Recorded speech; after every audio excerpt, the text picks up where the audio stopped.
رحم اللہ من قرأ الفاتحہ.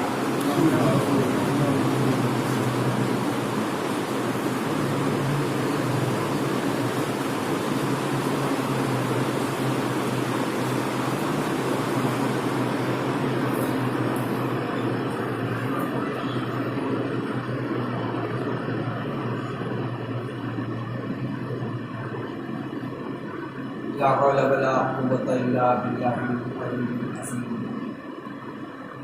أعوذ بالله السميع العليم من الشيطان الرجيم. بسم الله الرحمن الرحيم. الحمد لله الذي لا يبلغ مدحته القائلون ولا يحصي نعماءه العارفون ولا يؤدي حقه المجتهدون. الصلاة والسلام على سید الانبیاء و اشرف المرسلین شفیع المذنبین رحمۃ للعالمین سیدنا و مولانا ابی القاسم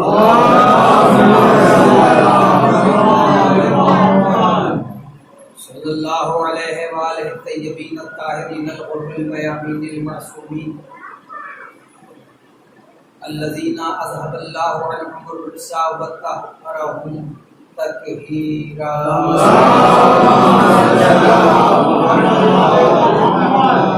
اما بعد فقد قال اللہ الحکیم فی القرآن الکریم. بسم اللہ الرحمن الرحیم. ان الدین عند اللہ الاسلام. صلوات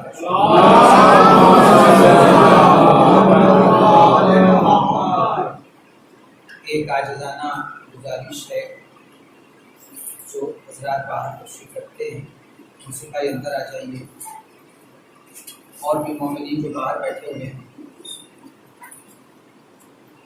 آگے تشریف لائیں.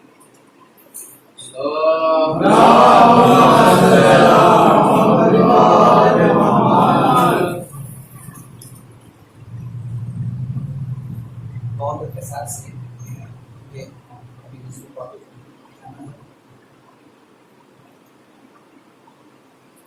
آج کی اس مخصوص مجلس کے لیے قرآن مجید کی بہت ہی مختصر سی آیت کو میں نے اپنی گفتگو کا عنوان قرار دیا ہے، اور یہ آیت انتہائی مختصر سی ہے. چند حروف ہیں، چند الفاظ ہیں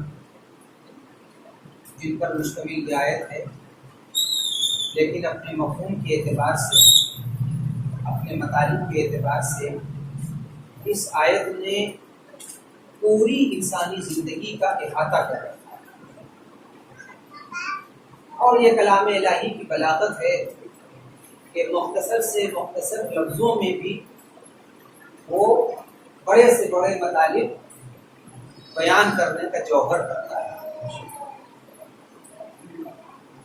پروردگار عالم نے انسانوں کے لیے جو بہترین قانون بنایا ہے، اسی قانون کو شریعت کی اصطلاح میں اسلام کرتے ہیں. صلوات پڑھیے محمد.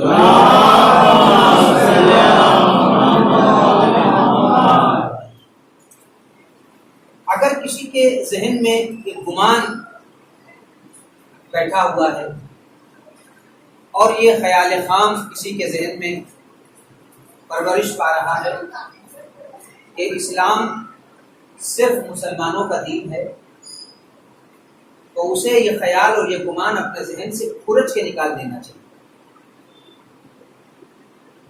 اس لیے کہ اسلام مسلمانوں کا دین نہیں ہے. وہ تو جو لوگ اسلام کی تہذیب اور اسلام کے قانون پر عمل کرتے ہیں وہ مسلمان کہلاتے ہیں. اسلام مسلمانوں کا دین نہیں ہے، اسلام انسانوں کا دین ہے. صلوات پڑھیے محمد.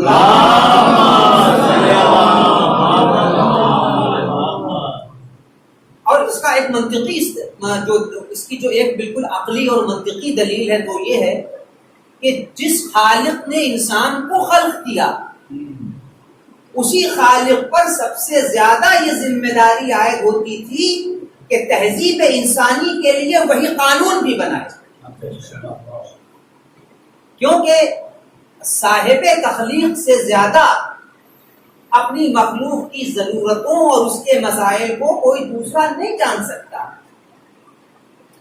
تو جب خالق نے انسان کو بنایا تو خالق پہلے ہی سے اس کی ضرورتیں بھی جانتا تھا، اس کے مسائل بھی جانتا تھا، لہذا خالق نے انسانی سماج اور معاشرے اور انسانی زندگی کی تہذیب کے لیے اسلام کو ترتیب دیا۔ میں نے کہا آپ سے کہ جو لوگ اس پر عمل کرتے ہیں اور جو اس نظام کو، جو اس قانون کو باضابطہ اپنا لیتے ہیں، وہ مسلمان کہلاتے ہیں۔ اور اس کے بعد دوسری دلیل خود پیغمبر اسلام کی حدیث مبارکہ ہے، اسی سے یہ ثابت ہو جاتا ہے، زیادہ بحث کرنے کی ضرورت بھی نہیں ہے اس سلسلے میں، کہ آپ نے فرمایا کہ ہر بچہ فطرت اسلام پر پیدا ہوتا ہے۔ توجہ رکھیے گا، ہر بچہ۔ اب انہوں نے کسی مذہب کا نام نہیں لیا، کسی خاص نظریے کے لوگوں کا نام نہیں لیا، کسی خاص علاقے کا حوالہ نہیں دیا، آپ نے ایک عام بات کہی کہ جو بھی بچہ اس دنیا میں پیدا ہوتا ہے وہ اسلام کی فطرت لے کے آتا ہے، اسلام کی فطرت لے کے آتا ہے۔ مسلمان پڑھیے محمد، یعنی بنیادی طور پر تو وہ مسلمان ہی پیدا ہوتا ہے جب اس کی فطرت میں قانون موجود ہے، جب اس کی طینت میں اسلام موجود ہے۔ میں نہیں کہہ رہا ہوں، سرکار فرما رہے ہیں کہ ہر بچہ فطرت اسلام پر پیدا ہوتا ہے، تو بگڑ کیوں جاتا ہے؟ ابھی جتنے دنیا مسلمان ہیں کیا سب نیک یہ مسلمان ہیں؟ انتہائی درجے کے بدترین مسلمان ہم دیکھتے ہیں روز۔ آج پوری اسلامی دنیا میں آپ دیکھ لیجیے کہ بدترین قسم کے مسلمانوں کی اکثریت ہے۔ اب اس بحث میں نہیں جانا چاہتا میں، ورنہ آپ کی خدمت میں تفصیلی گفتگو ہو سکتی تھی اس موضوع پر کہ کیسے کیسے بدترین مسلمان اس وقت عالم اسلام میں پائے جاتے ہیں۔ لیکن ہر بچہ فطرت اسلام پر پیدا ہوتا ہے اور اپنی فطرت کے ساتھ وہ مزاج اسلام لے کے آتا ہے، وہ مزاج اسلام لے کے آتا ہے۔ اچھا ایک بات، دوسرا پہلو، جیسے ہی کوئی بچہ، میں بہت توجہ چاہتا ہوں، جیسے ہی کوئی بچہ اس دنیا میں قدم رکھتا ہے، قدم رکھتے ہی اس کی ضرورتوں کا آغاز ہو جاتا ہے۔ اور یہ تو میں نے آغاز حیات سے، یہ تو میں نے دنیا میں اس کے قدم رکھنے کی بات کی، ورنہ وہ جب دنیا میں نہیں آتا تب بھی اس کی کوئی ہے جو ضرورت پوری کرتا رہتا ہے، کوئی ہے، اس لیے کہ اس وقت بھی اس کو ضرورت ہوتی ہے کچھ چیزوں کی، اپنی نشو و نما کے لیے کچھ چیزیں، اس کو کچھ چیزوں کی ضرورت ہوتی ہے۔ تو جس نے اس کی جبلت میں، جس نے اس کی طینت میں، جس نے اس کے مزاج میں، جس نے اس کی خلقت میں اسلام رکھا ہے، دنیا میں آنے سے پہلے وہی اس کی ضرورتوں کو بھی پورا کرتا رہتا ہے، وہی اس کی ضرورتوں کو بھی پورا کرتا رہتا ہے۔ تو جیسے ہی کوئی بچہ دنیا میں آتا ہے تو سب سے پہلے اس کی ضرورتوں کا آغاز ہوتا ہے، وہ توجہ رکھیے گا۔ تو جیسے ہی اس کی ضرورتوں کا آغاز ہوا تو اب اس کی زندگی کے دو پہلو ہو گئے، اس کی زندگی کے دو پہلو ہو گئے، ایک وہ فطرت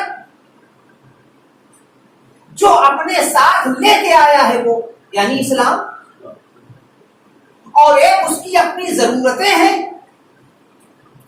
تو یہ دو چیزیں ہو گئی، فطرت اور ضرورت، وہ توجہ رکھیے گا، فطرت اور ضرورت، اور فطرت اور ضرورت میں مسلسل جنگ جاری رہتی ہے زندگی کے آخری لمحے تک. انسان کی فطرت اور اس کی ضرورتوں میں تصادم ہوتا رہتا ہے، ٹکراؤ ہوتا رہتا ہے، لیکن اصول کیا بنایا گیا؟ اصول یہ بنایا گیا کہ جب توجہ رکھیے گا، جب تک انسان کی ضرورتیں اس کی فطرت کا لحاظ کرتی رہتی ہیں انسان رہتا ہے. آپ رد عمل کا اظہار کیجیے گا. جب تک انسان کی ضرورتیں فطرت اسلام کا لحاظ کرتی رہتی ہیں انسان رہتا ہے، لیکن جب جیسے ہی انسان کی ضرورتیں فطرت اسلام یعنی نظام اسلام کا لحاظ کرنا چھوڑ دیتی ہیں، وہیں سے انسان حیوان بن جاتا ہے، وہیں سے حیوانیت کی حدیں شروع ہو جاتی ہیں. صلوات پڑھیے محمد.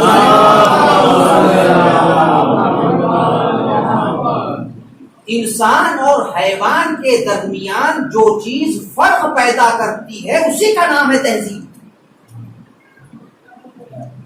انسان اور حیوان کے درمیان جو چیز امتیاز پیدا کرتی ہے، فرق پیدا کرتی ہے، اسی کا نام ہے تہذیب. انسانوں کے یہاں تہذیب پائی جاتی ہے اور حیوانوں کے یہاں کوئی تہذیب نہیں ہے. میں مثال دے دوں، بھوک ہم کو بھی لگتی ہے، بھوک جانور کو بھی لگتی ہے. جب ہم کھانا کھانے کا ارادہ کرتے ہیں تو پہلے یہ دیکھتے ہیں کہ کیسا کھانا کھانا چاہیے، کس کا کھانا کھانا چاہیے. توجہ رکھیے گا، کیسا کھائے اور کس کا کھائے.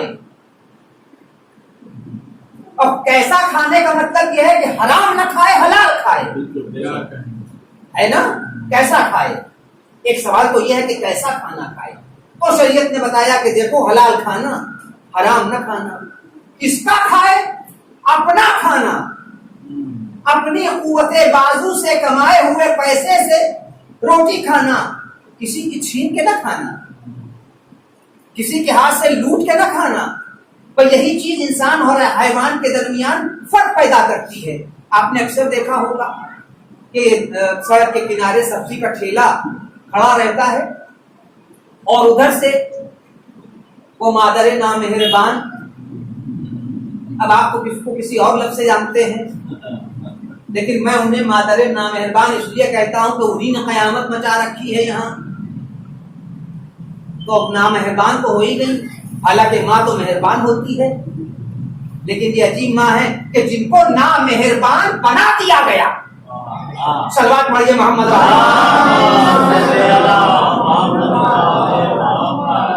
ان کو نامہربان بنا دیا گیا.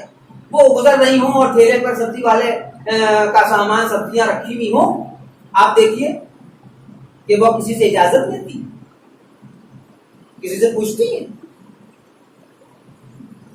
ان کی جبلت میں یہ چیز ہے ہی نہیں، ان کے مزاج میں یہ چیز ہے ہی نہیں کہ کیسا کھائیں اور کس کا کھائیں.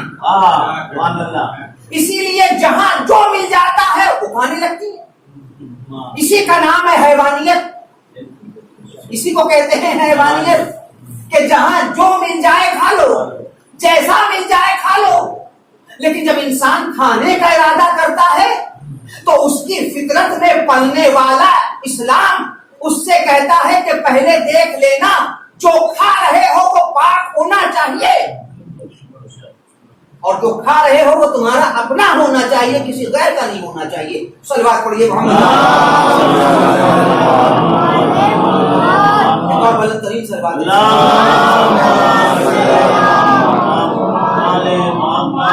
توجہ فرمائی آپ نے. اسی ٹھیلے والے کے ٹھیلے پر سبزیاں رکھی ہوں اور بابر ندیم جا کر بغیر پوچھے ہوئے، بغیر جانے ہوئے بھر بھر کے جھولے میں رکھنا شروع کر دیں، سبزی تو کیا ہوگا، فوراً آ کر گریبان پکڑ لے گا، ہاتھ پکڑ لے گا کہ یہ آپ کیا کر رہے ہیں، یہ مال ہمارا ہے، اگر آپ کو لینا ہے تو خریدنا پڑے گا. اگر آپ کو لینا ہے تو خریدنا پڑے گا، آپ یوں ہی نہیں لے سکتے۔ تو دیکھیے انسانی تہذیب میں قانون اسی لیے بنایا گیا ہے کہ جیسے ہی انسان کسی غلط کام کا مرتکب ہوتا ہے فوراً قانون گرفت کر لیتا ہے، حیوانوں کی کوئی گرفت نہیں ہوتی۔ صلوات پڑھیے محمد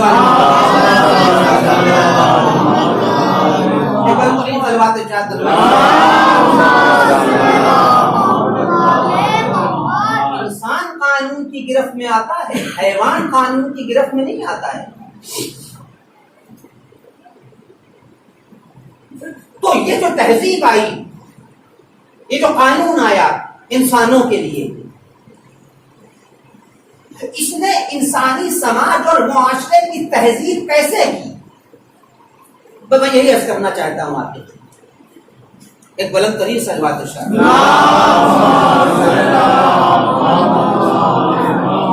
انسانی سماج اور معاشرے کی تہذیب قانون الہی نے کیسے کی؟ اسلام جب اس دنیا میں آیا تو اس نے دو چیزوں کو مطلقاً مسترد کر دیا۔ دو چیزیں ایسی ہیں کہ جس کے لیے اگر میں یہ کہوں کہ ایبسلیوٹ ریجیکشن، بالکل پسند ہی نہیں ہے اسلام کو، قطعاً اس کے مزاج پر اس کا مزاج ان چیزوں کا متعمل ہی نہیں ہے، وہ کیا ہے؟ ایک ہے جہالت اور ایک ہے غربت۔ اسلام جب دنیا میں آیا تو اس نے جہالت پہ پابندی لگائی اور اس نے غربت پہ پابندی لگائی، لیکن فقط پابندی لگانے سے کچھ ہو نہیں جائے گا جب تک کہ کوئی قانون موجود نہ ہو، کہ جب اس پر عمل کیا جائے تو باضابطہ ایک قانون موجود ہو جو انسانی معاشرے کی تہذیب کرے، انسانی معاشرے کو علم کی بنیاد پر آگے بڑھائے اور اسلامی معاشرے کو حیثیت کی بنیاد پر آگے بڑھائے۔ اسلام کسی کو نہ جاہل دیکھنا چاہتا ہے نہ غریب دیکھنا چاہتا ہے۔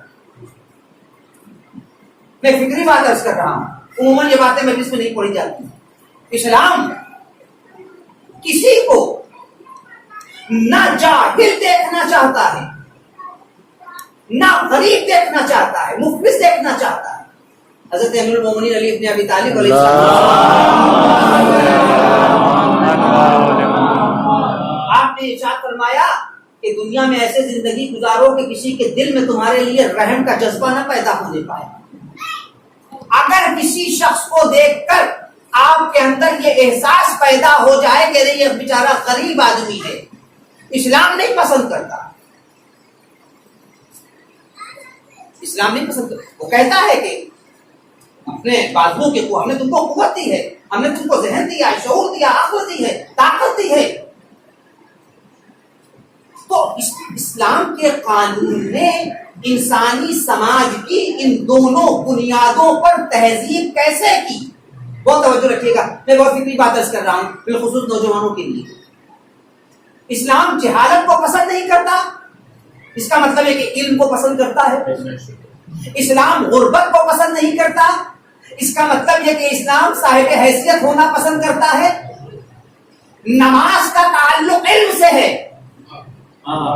نماز کا تعلق علم سے ہے، زکات کا تعلق مال سے ہے۔ نماز کا تعلق علم سے ہے۔ اگر انسان پڑھا لکھا نہیں ہے تو نماز نہیں پڑھ پائے گا۔ نماز پڑھنے کے لیے علم کا ہونا ضروری، اور زکات راہ خدا میں خرچ کرنے کے لیے صاحب حیثیت ہونا ضروری، غربت کے خاتمے کے لیے مال ہونا ضروری۔ اب دیکھیے قرآن مجید میں جو اسلامی قانون کی ایک مبسوط کتاب ہے، اس نے انسانی سماج کی تہذیب کے لیے کیسا مبسوط قانون پیش کیا۔ جہالت پسند نہیں ہے، علم پسند ہے، غربت پسند نہیں ہے، حیثیت پسند ہے۔ نماز کا تعلق علم سے ہے اور زکات کا تعلق مال سے ہے۔ آپ قرآن مجید اٹھا کر دیکھیے، جہاں جہاں قدرت نے نماز کو قائم کرنے کا حکم دیا ہے، اسی کے فوراً بعد یہ کہا ہے کہ زکات ادا کرو۔ بلندی صلوات ارشاد کرو۔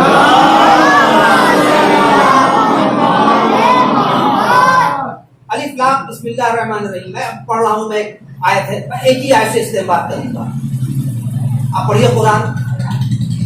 لہجہ بدل بدل کے قرآن نے گفتگو کی ہے، اور ہر منزل پر جہاں نماز کو قائم کرنے کی بات کی، اس کے ٹھیک فوراً بعد کہا کہ زکات دو۔ یعنی تم کو عالم بھی ہونا ہے اور صاحب حیثیت بھی ہونا ہے۔ اگر تم خود صاحب حیثیت نہیں ہوگے تو زکات کیا دو گے؟ تمہاری زکات ہی وہ ذریعہ ہوگی جو سماج سے غربت کو دور کر دے گی۔ صلوات پڑھیے محمد علیہ۔ تمہاری زکات ہی وہ ذریعہ ہوگی جو سماج سے غربت کو دور کرے گی۔ بسم اللہ الرحمن الرحیم۔ الف لام میم ذالک الکتاب لا ریب فیہ۔ ذرا برابر گنجائش کی نہیں ہے، شک کی گنجائش کی نہیں ہے اس کتاب میں۔ ھدی للمتقین الذین یؤمنون بالغیب، توجہ رکھیے گا، ھدی للمتقین الذین یؤمنون بالغیب ویقیمون الصلاۃ ومما رزقناہم ینفقون۔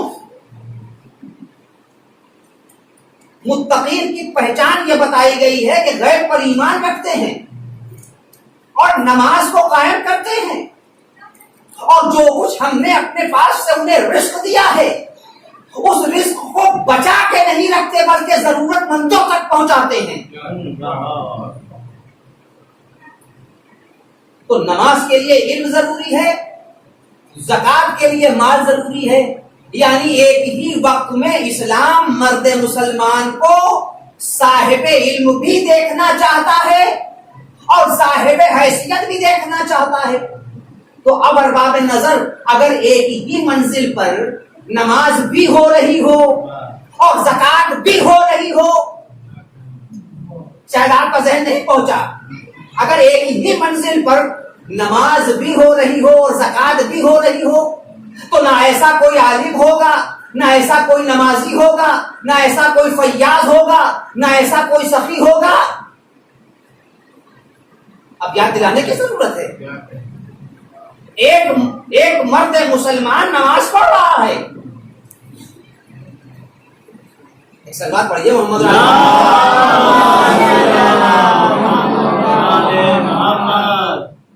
ایک عالم نماز پڑھ رہا ہے، اتنے میں ایک سائل آ گیا، اس نے سوال کر لیا، کسی نے کوئی جواب نہ دیا، اور یہ کہہ کے جانے لگا کہ پروردگار تیرے در سے جا رہا ہوں، تیرے در سے جا رہا ہوں، کوئی مجھے پوچھنے والا نہیں ہے۔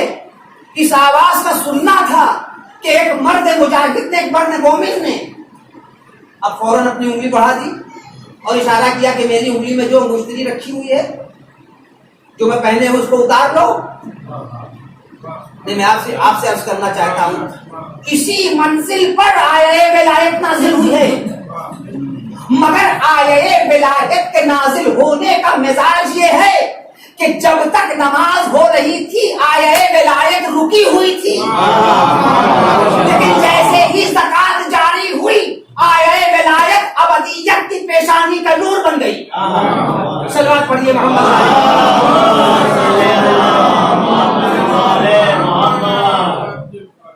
جب تک نماز ہو رہی تھی آیہ ولایت رکی نہیں، لیکن جیسے ہی زکات جاری ہوئی ویسے ہی آیہ ولایت فوراً نازل ہو گئی۔ اور ارباب نظر اگر آپ تجزیہ کی تاریخ میں دیکھیے گا تو آپ کو نظر آئے گا کہ یہ تو مسجد تھی کہ جہاں نماز بھی قائم ہے اور زکات بھی جاری ہے۔ مجھے بتائیے کہ کیا حالت جنگ میں کوئی ایسا ہے مجاہد جو جنگ بھی کر رہا ہو اور زکات بھی دے رہا ہو؟ جو جنگ بھی کر رہا ہو اور زکات بھی دے رہا ہو؟ دیکھیے حضرت امیر المومنین کے مقابلے پر آنے والا بہت باشعور ہوتا تھا، کبھی کوئی کمزور آدمی کے مقابلے پر نہیں آیا. اور اگر حضرت نے یہ محسوس کر لیا کہ کمزور ہے تو اس کو کسی نے کسی بہانے سے واپس کر دیا، کیونکہ یہ ان کی شجاعت کا مزاج ہی نہیں تھا کہ کمزور سے لڑ جائیں.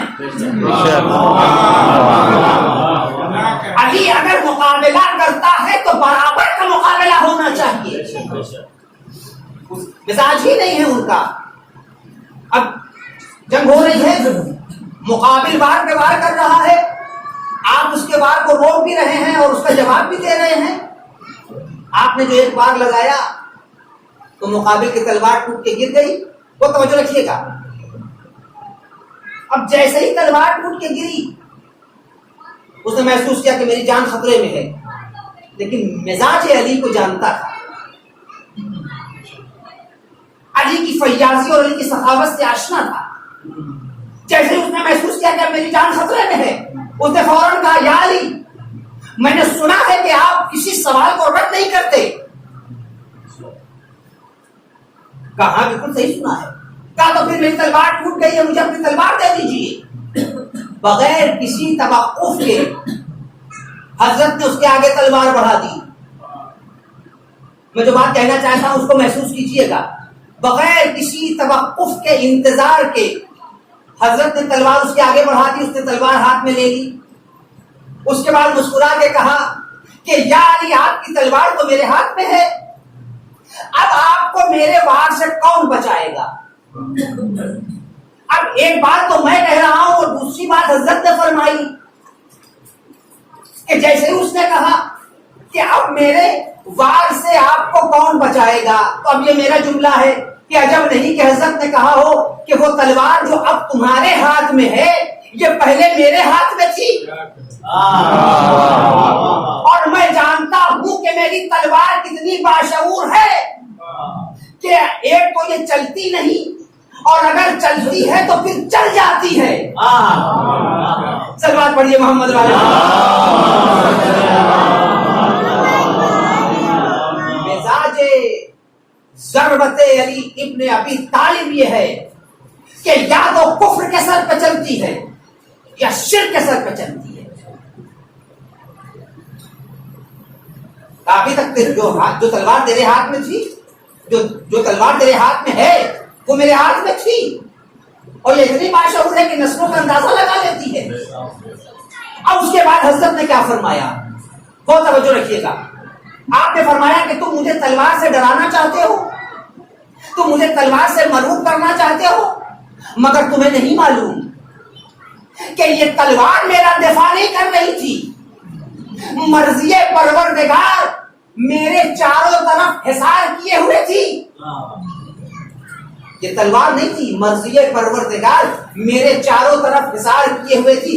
میں جس کی راہ میں جہاد کر رہا ہوں، ابھی حضرت کے فقرے ہیں، میں جس کی راہ میں جہاد کر رہا ہوں جب تک اس کی مرضی رہے گی میں لڑتا ہوا مجاہد کہلاؤں گا، اور جب اس کی مرضی ہوگی تو مر کے شہید ہو جاؤں گا. صلوات پڑھیے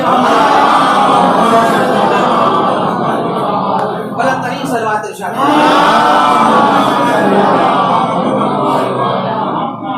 میں اس کی راہ میں جہاد کر رہا ہوں، جب تک اس کی مرضی ہوگی میں لڑتا رہوں گا، اور جب تک لڑتا رہوں گا مجاہد کہلاؤں گا. بھائی دو ہی چیزیں تو ہیں میدان جہاد میں، یا تو مجاہد ہو، غازی ہو، یہ شہید ہو جائے، درمیان کا تو کوئی راستہ ہے نہیں. لیکن درمیان کا راستہ لوگوں نے نکال بھی لیا. صلوات پڑھیے محمد والے. تو ارباب نظر اس طرح سے اسلامی قانون نے اس انسانی سماج کی تہذیب کی، اور یہ چاہا کہ اس انسان علم و معرفت سے آراستہ ہو، نہ اس کے پاس جہالت کا گزر ہو اور نہ اس کے پاس غربت کا گزر ہو. چند نوجوان مسجد میں بیٹھے ہوئے ہیں، کئی دن گزر گئے، لوگ دیکھ رہے ہیں کہ مسجد سے باہر ہی نہیں آتے. مسلسل نمازیں ہو رہی ہیں، عبادت ہو رہی ہے، تسبیح و تحلیل ہو رہی ہے. لوگوں نے آ کے حضرت امیر المومنین سے کہا مولا کیا کہنا ہے ان نوجوانوں کی زندگی کا، اور کیا کہنا ان کی جوانی عبادت پروردگار میں بسر ہو رہی ہے. آپ نے فرمایا کہ کیا یہ لوگ صرف مسجد ہی میں پڑے رہتے ہیں؟ کہاں مولا ہم تو کئی دن سے دیکھ رہے ہیں کہ مسجد ہی میں پڑے ہوئے ہیں. کھاتے کہاں سے؟ کہا کوئی اگر کچھ لا کے دے دیتا ہے تو کھا لیتے ہیں. کہا ان کے گھر والے کہاں سے کھاتے ہیں؟ فرق پہچانیے، فرق پہچانیے. فلسفہ بندگی اسلام نے انسانوں کو سکھایا ہے کہ تمہاری زندگی کی ہر سانس اگر مرضی الہی کے مطابق گزر بسر ہو رہی ہے تو وہی بندگی ہے، وہی عبادت ہے. جو کچھ لوگ پہنچا دیتے ہیں کھا لیتے ہیں، گھر والوں کا بھی یہی حال ہے. امام نے کہا نکالو ان کو مسجد سے باہر، خبردار ان کو جائیں، جا کر مسائل حیات کی راہ میں جدوجہد کریں، اور اسی جدوجہد کا نام ہے بندگی. صلوات پڑھیے محمد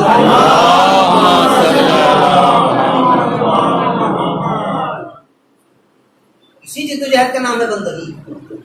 ایک نوجوان جا رہا تھا کاندھے پر بیلچہ لیے ہوئے، بالکل نوجوان.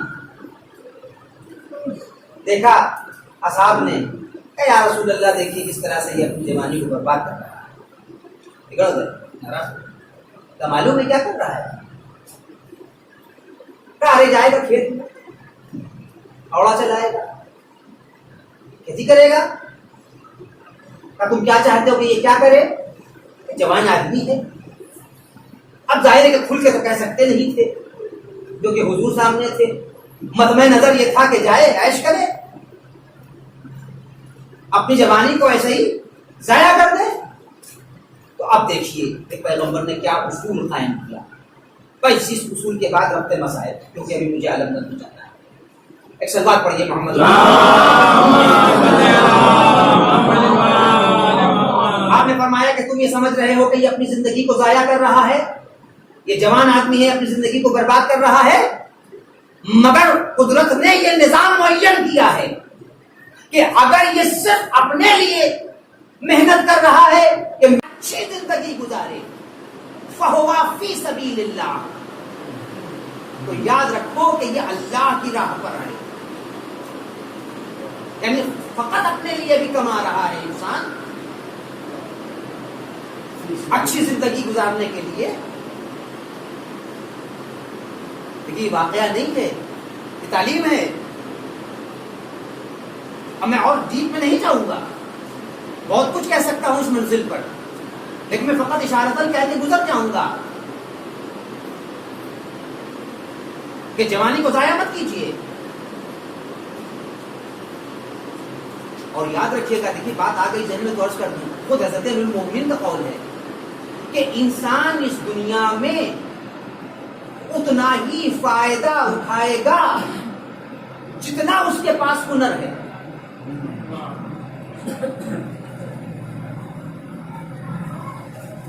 جتنا انسان کے پاس ہنر ہے وہ اسی اعتبار سے اس دنیا میں فائدہ اٹھائے گا. مثال دے دوں، کیا درزی کو پروفیسر بنایا جا سکتا ہے؟ درزی کا ہنر اور ہے، پروفیسر کا مقام اور ہے. لیکن اگر دونوں کی جگہ بدل دی جائے تو اس کی جگہ وہ کام نہیں کر پائے گا، اس کی جگہ یہ کام نہیں کر پائے گا. نتیجہ یہ ہوگا کہ سب کچھ بکھر جائے گا، پورا معاشرہ منتشر ہو جائے گا. وہ برابری نہیں کر سکتا، وہ پڑھا رہا ہے. تو اب ظاہر سی بات ہے کہ وہ پڑھا رہا ہے تو اس کے علم کا جو معیار ہوگا اسی اعتبار سے اس کو یافت بھی ہوگی اس دنیا میں، وہ اسی اعتبار سے کمائے گا. اور جو کپڑے کاٹ رہا ہے، کپڑے سی رہا ہے، تو جو اس کے ہنر کا معیار ہے اسی اعتبار سے وہ اس دنیا سے حاصل بھی کرے گا. تو یہ سوچ کے چلنا ہے آپ کو کہ اگر آپ اپنے اندر بے پناہ صلاحیتیں پیدا کر کے بہترین زندگی گزارنا چاہتے ہیں تو آپ کو جدوجہد کرنی پڑے گی. اور اگر چاہتے ہیں کہ بس ایسی سادہ سے زندگی گزر جائے تو پڑھے رہیے. ایک سلوات پڑھیے تو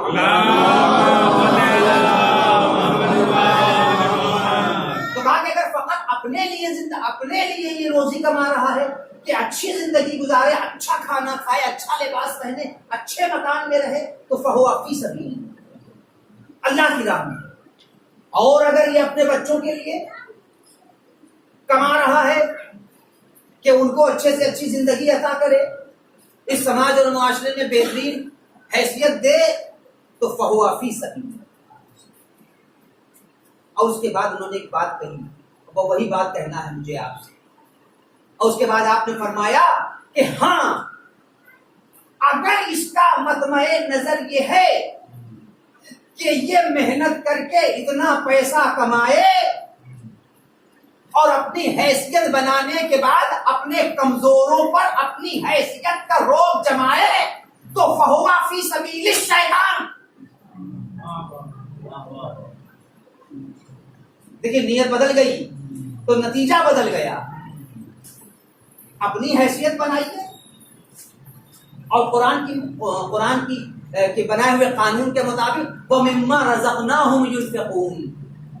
قرآن کہہ رہا ہے کہ جو تمہاری ضرورت سے فاضل ہو اسے رائے خدا میں خرچ کر دو. صلوات پڑھیے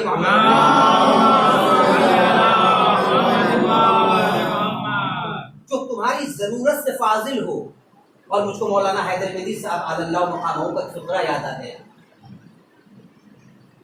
تو فقرہ آپ کو سنانا چاہتا ہوں، آپ سن لیجیے. اہل بیت غریب تھے. غریب الغرباء کو کیوں کہا جاتا ہے؟ اس لیے کہ وہ وطن سے دور تھے، غریب نہیں تھے.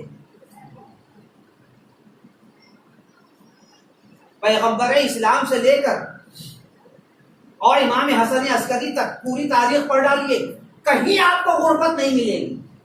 ہر امام کے یہاں سرمایہ، ہر امام کے یہاں حیثیت ملے گی آپ کو.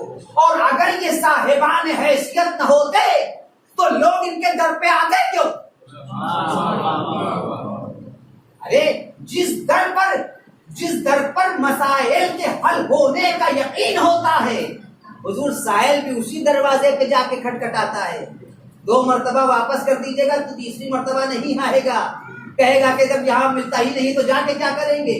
مگر ہم نے تو کبھی کسی سائل کو اس در سے واپس جاتے نہیں دیکھا. اور گیا آیا ہے تو خالی ہاتھ آیا ہے، گیا ہے تو ظرف کو آسودہ کر کے گیا ہے. صلوات پڑھیے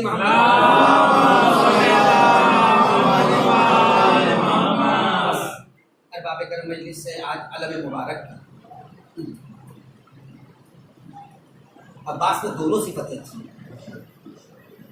علم بھی تھا، حیثیت بھی تھی. علم کا اندازہ ان کے عرفان سے لگائیے کہ جب حالات کا دباؤ، بہت توجہ رکھیے گا میں اس فقرے پر، آپ کے چشم تصور میں وہ تصویر ہے ابھی جس کے علم مبارک برآمد ہوگا. میں لفظیں صرف کر رہا ہوں اور اس کو پکچرائز کرنا آپ کا کام ہے کہ جب حالات کا دباؤ قوت غضب کو مغلوب کرتا تھا، جب حالات پریشرائز کرتے تھے عباس کو اقدام کرنے کے لیے، تو شجاعت سے مغلوب ہو کر عباس کا ہاتھ قبضہ شمشیر پہ چلا جاتا تھا. لیکن جیسے ہی خیال آتا تھا کہ میری شجاعت پر غصے کا غلبہ نہیں، امام کی مرضی کا پہرا لگا ہوا ہے، امام کی مرضی کا پہرا لگا ہوا ہے، تو نگاہیں امام کے قدموں پہ جا کے ٹک جاتی تھی اور فرماتے تھے آقا یہ آپ کا نقش قدم ہی میرا نشان منزل ہے، یہ آپ کا نقش قدم میرا نشان منزل ہے. ایسا صاحب عرفان کہ مسجد میں پیاس لگ گئی،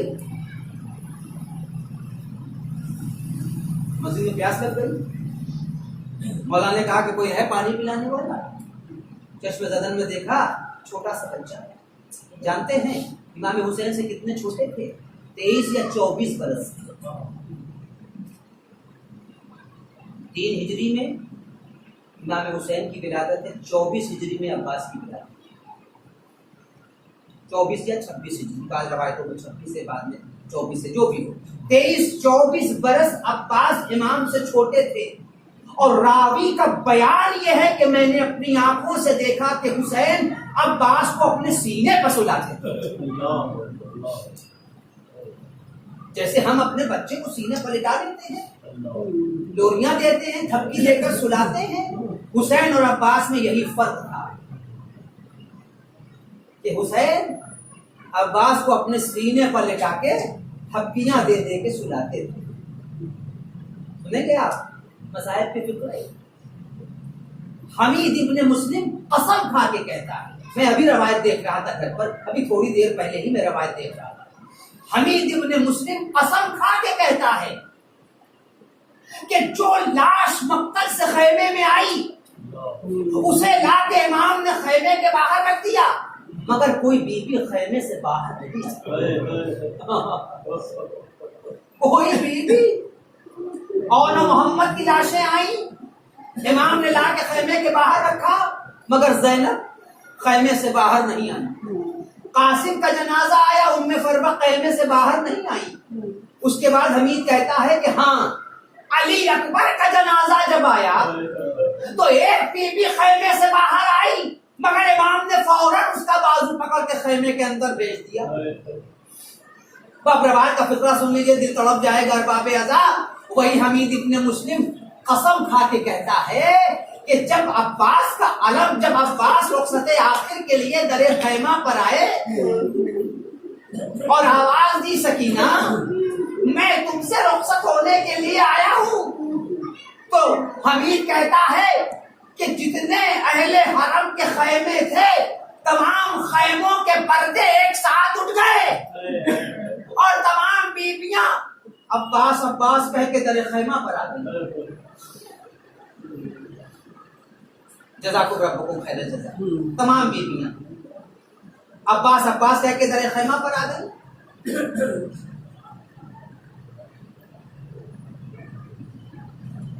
امام کے اصحاب کا بیان، امام زین العابدین کے اصحاب کا بیان سنیں ارباب ازا۔ امام اپنے اصحاب کے بیچ میں بیٹھے ہوئے ہیں، فقہاء ہیں، علماء ہیں، فقہاء ہیں، مفسرین ہیں، سب بیٹھے ہوئے ہیں امام کی بارگاہ میں۔ ایک چھوٹا سا بچہ بیت الشرف کے اندر ہی کے دروازے سے امام کی بارگاہ میں جیسے ہی داخل ہوا، امام سروقت تعظیم کے لیے کھڑے ہو گئے۔ اصحاب نے پوچھا مولا بچہ ہے، آپ امام ہیں، آپ نے اس کی تعظیم کیوں کی؟ تو کہا کہ تمہیں معلوم نہیں یہ میرے چچا عباس کا بیٹا ہے۔ ارے تم کو میرے چچا عباس کی عظمت کا اندازہ نہیں ہے، یہ میرے چچا عباس کا بیٹا ہے۔ جناب ام البنین بقی میں بیٹھ کر رو رہی تھی۔